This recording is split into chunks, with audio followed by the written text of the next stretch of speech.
to the Sun Lord. Hail.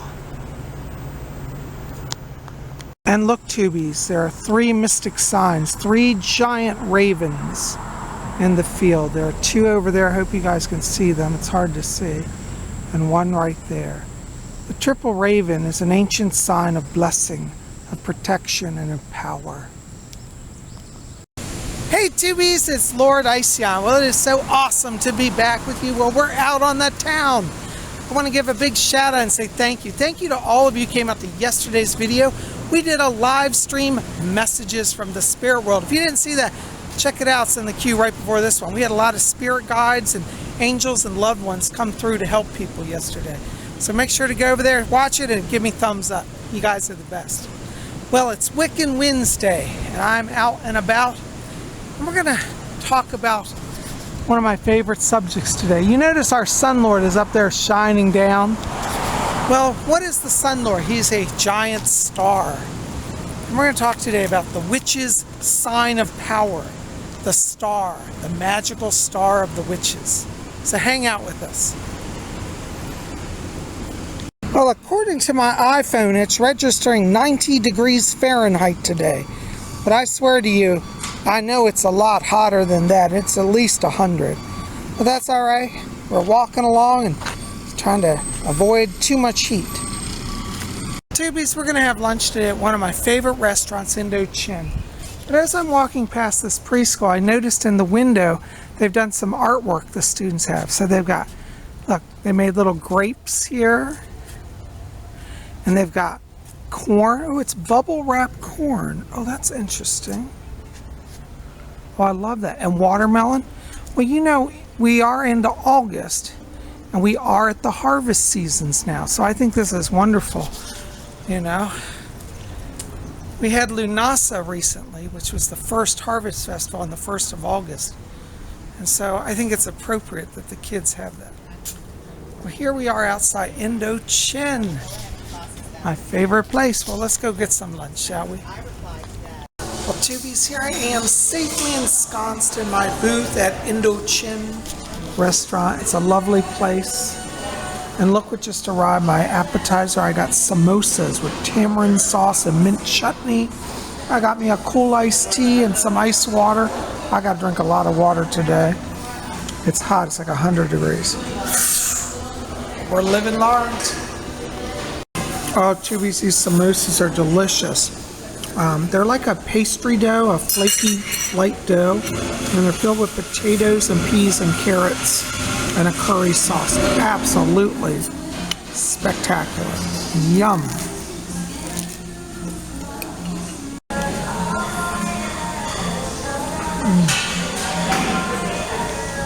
They're the best. Oh, tubies, look what arrived, my lunch. Oh, I got curry chicken today, basmati rice and curry chicken. I'm still working on my samosas, and I've got my cool southern iced tea and a cool water. Ooh, Lord Ision is doing well today.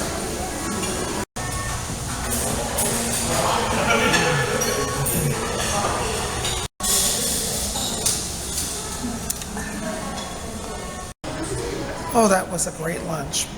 Well, you know, we were talking about the magical star, the power symbol of the witches. I thought I'd show you some of my stars today, so let's take a look. Well, I am so thrilled today to be able to share with you this piece of jewelry. This is one of my treasured pieces. This is a jeweled star. It's a 5-pointed star, the Pentagram. And this is a vintage piece that I bought from an estate sale. Dates from the 1950s. And it's set in sterling silver. You can see the back. It's all done in beautiful silver. And it's actually jewelry inlaid stones. I think they're rhinestones or zirconias. But they're made to look like diamonds and emeralds. And as you can see, it's really quite a lovely piece here. This is a symbol of power. The witches of old knew the power of the star. It is a symbol of life. Each of its points represents the elements, and the top point represents spirit. That spirit overarches all creation and brings life. But I thought you'd enjoy seeing this. This is one of my treasure pieces. I thought I lost it, and I found it just the other day. inside of a different jewelry box. I thought I'd put it in one box and it was in another. But emeralds are one of my favorite stones, and diamonds too. So what do you guys think? Do you like this piece? Now, you know, when we talk about witch jewelry, any of the star symbols, 5-point stars, are traditional to witchcraft. We always think of the traditional pentacle, which I'll show you in a minute here, as a witch symbol, but this is equally a witch symbol.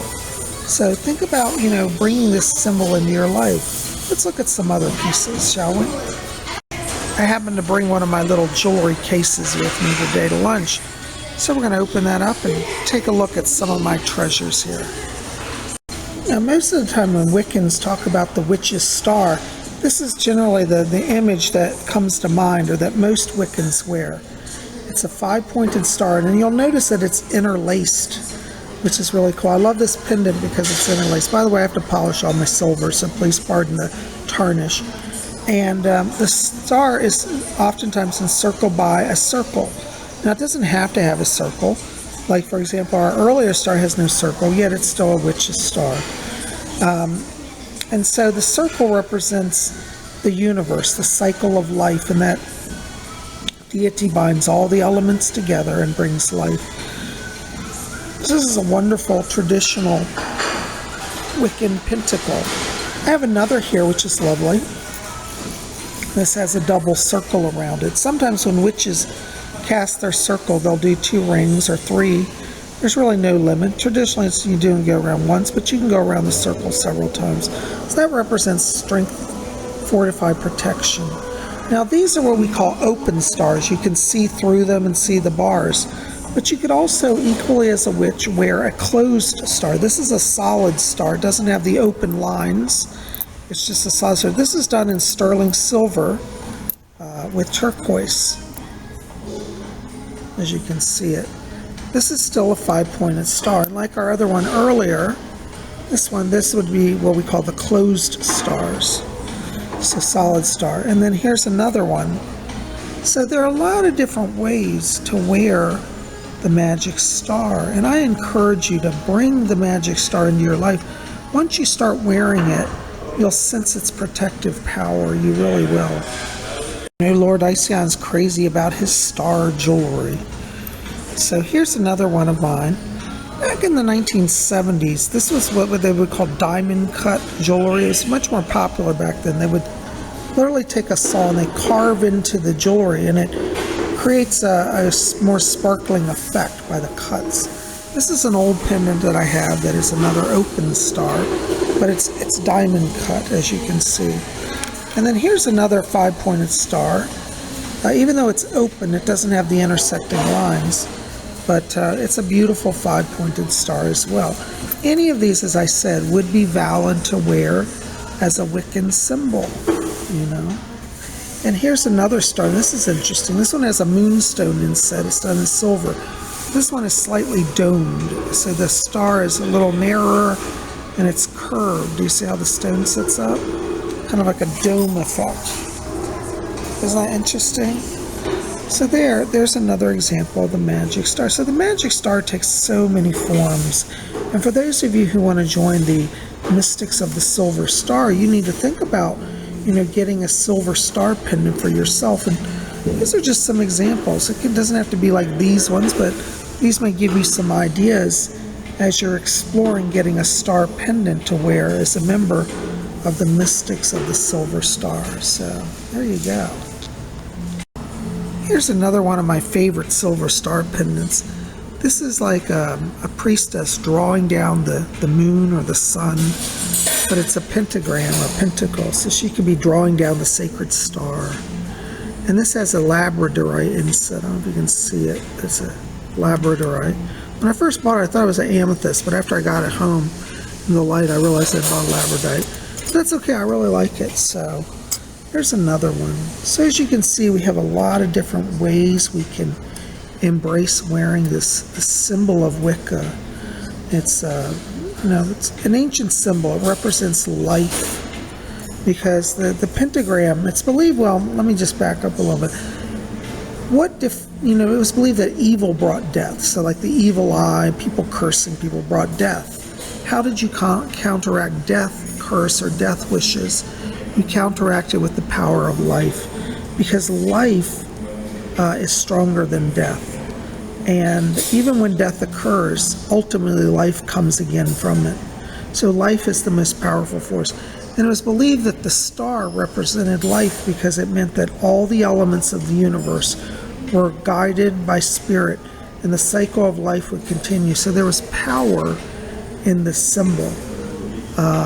So yeah. So there you go. Well, tubies, I made it home despite the heat. There's a heat advisory. It's literally about 100 degrees here today. I tried to get a taxi cab home. It was so hot I didn't want to walk because I know I'll get heat sick and I'm not feeling so good, but I made it home. But unfortunately, there are no taxis. The taxi service said nobody feels like driving, it's too hot. So, so much for that. Anyways, I'm back home. I'm here in my temple room, and I thought we'd see what the Book of Shadows has to say about the magical star of the witches, the pentagram. Let's take a look. Now, pardon my temple room. It's still a mess, but here's my stand with my Book of Shadows on it. As you can see, I have a massive Book of Shadows. And I have this beautiful stand with a lovely cloth that I've put on it. And flanking the stand, we have pewter candlesticks. I've got to get some more candles, but then I have a stained glass 5-pointed star. There's another pentagram, a magic star of the witches. So let's take a look inside my Book of Shadows. This is a massive, massive book. You can see my hand next to how big it is. I have a lot of magical stuff in here. So let's find my section on the pentagram. Here it is, actually. I know it's right up close to the front. Okay, hold on just a second. And so in my Book of Shadows, I have a page here on the pentagram, and it gives various forms of the pentagram. You can see different signs, of it. And it says, the pentagram has had many names through the ages. Penta Alpha, the endless knot, the pentacle of the Virgin, the seal of the microcosm, the star of knowledge, the pentacle of the Templars, and according to some, the seal of Solomon. Medieval churchmen, however, called it the witch's foot, or wizard's star, goblin's cross, druid's foot, and devil's sign. It has been used by Sumerians, Kabbalists, Celts, Egyptians, Christians, and Gypsies. It says it stands for spirit ruling the world of matter, also life, health, protection, especially against hostile spirits. Also, a human being is a microcosm of the universe. The points can represent the 5 senses, stages of life, or states of consciousness. Small ones of silver are amulets favored by witches. Now, I showed you some of my witch stars, so there you go. On a disc of wood or metal, it is the witch's pentacle, the ritual tool of the earth. If inverted, it can stand for the horned god or for spirit hidden in matter or subject to it. So the reversed pentagram is not always evil. It can be the horned lord. In fact, here's a picture of the upside down. It's with the pentagram. And it says, pentagram of the goat of Mendes. Okay, so there are different forms of it here you can see. But this is why you should keep a Book of Shadows, because there's so much knowledge, it's hard to remember it all. And like, I'd forgotten a lot of this, but I have it preserved here in my book. So there you go. And here's another page that I have on the pentagram. I love the pentagram. It's my favorite thing, So, anyways, it's more just similar stuff here. But here you can see the elemental correspondences. Okay, spirit, water, fire, earth, and air. So when we do the pentacle, we trace it upwards. That's invoking spirit. See? Same thing over here. You'll notice how this one is interwoven, like that bar goes in front of that bar and behind that bar. See what I mean? It's like overlapping. I love that when it's 3D interwoven like that. And again, here we have the elements spirit, water, fire, earth, and air. Well, there you go. And so when we talk about working with the magic star, you can bring that into your life in a number of forms. Here's one of my lanterns. This is actually a hanging lantern. I've got to put a battery. It has a built-in light. But when this is working, it's lit up. It's like a candle inside. and it lights. It's a fake candle, but this is a beautiful kind of a blue-green star, and I'm going to be able to eventually hang it from its cord. I'll have it hanging from my ceiling. But wherever you display the 5-pointed star, you're going to be blessed by it. So there's one of my stars. So let me set that down here. Now, last week I showed you my silver star. And here is that beautiful silver star. And I have a number of stars I collect and I display throughout my temple room and my house. Here's a beautiful golden star. Look at that. Isn't that lovely? Made of sparkly gold. That's lovely. And then here I've got a beautiful blue star. Look at this. These I still have the tags on. I just bought them. You know. And here's a silver star. Isn't this beautiful? I just got this too. So there's a golden star and there's a shining silver star. We got the star in purple as well. Look at that. Isn't that beautiful? Now your stars can be of any material, metal, plastic, paper mache, paper, it doesn't matter. Here's another small silver star, which I think is just lovely. So there you go.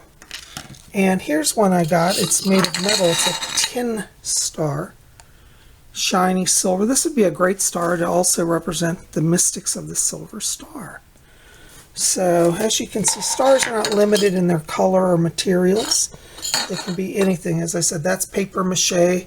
These ones are made of plastic and glitter.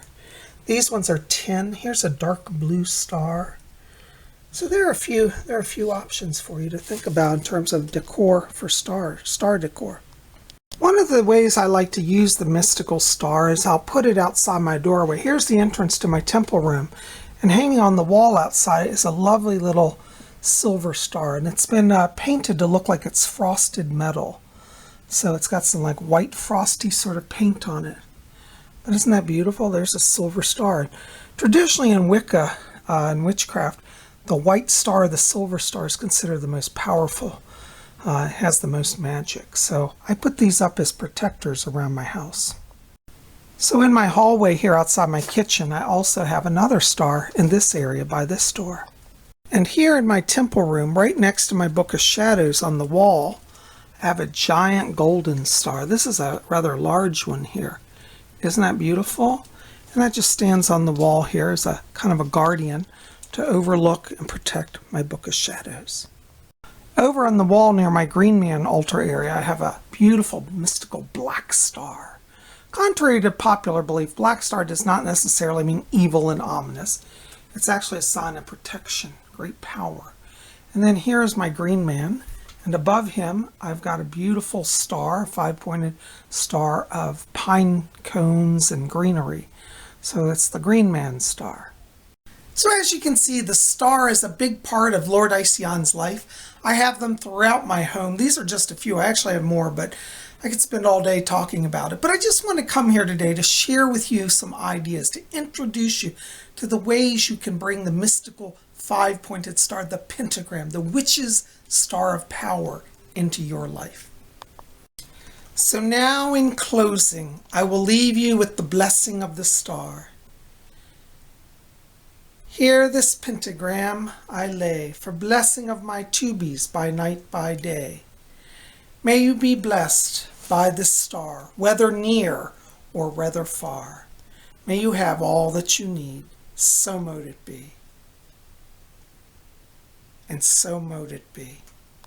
Well, tubies, I've had a great time hanging out with you today. I hope you've had fun too. Listen, put comments in the box below. Tell me about any experiences you have had with the mystical pentagram, with the witch's star of power. I'd love to hear about it. Do you wear a pentagram? Do you have one in your house? Are you going to get one? Tell me your thoughts below. You guys rock. I love you. Listen, make sure to help me out. Thumbs up, like this, favorite it, share it with your friends. Oh, and don't forget, go over to my website, link below, PsychicBob.com, and purchase your spot for this Saturday's Psychic Development class. That's right, this Saturday, we're going to have a wonderful class. We're going to teach on clairaudience, how to talk with spirit. We're going to hold it on Zoom. Don't worry if you have Zoom. It's all automated when you register. I'll get your address information, and on Saturday I'll send you a link. It'll bring you into the classroom. So don't worry if you understand Zoom. It's all going to be automated. So just come and register. It's $30, 2 hours training how to hear spirit voices. Hope to see you there. I love you guys. Blessed be.